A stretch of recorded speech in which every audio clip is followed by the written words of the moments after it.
Gene is considered one of the founding fathers of geriatric psychiatry. So what that means is that the field of psychiatry did not focus on older adults. In 1975, I think it was, when he was working at the National Institutes of Health, he testified before Congress because Medicare was allowing $250 a year as the amount of money needed for mental health for older people. I mean, that's what they allotted, because the assumption was, you can't help. You can't, once you're old and you're depressed or you're this or you're that, there's no, it'd be a waste of money to try to help people. I mean, think about that. It's almost, we're not talking like last century, we're talking 30 years ago.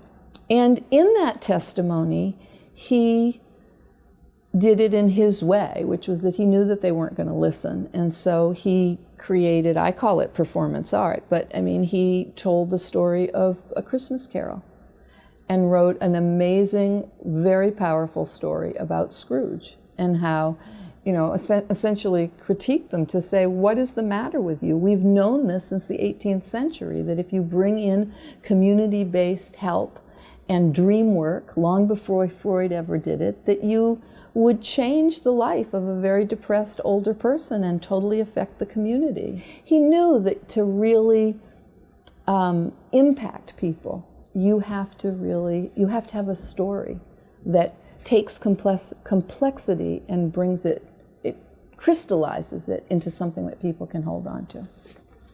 So one of our favorite artists was Georgia O'Keeffe.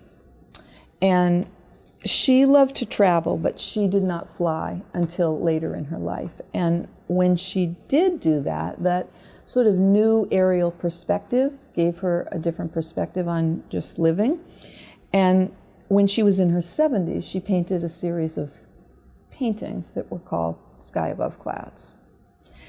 So in Gene's talks and presentations on creative aging, he would often talk about Georgia O'Keeffe, and he would, her paintings, and say, this is really a new metaphor for aging, and that this is the way that we should look at aging, that we shouldn't be looking at aging as just decline and decay and all of that. So people who would hear his talks, it was very memorable to them.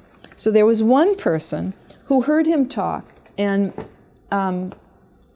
she was a film producer, and she was on her way here to New York City, and she stopped at the MoMA because she saw something that reminded her of him.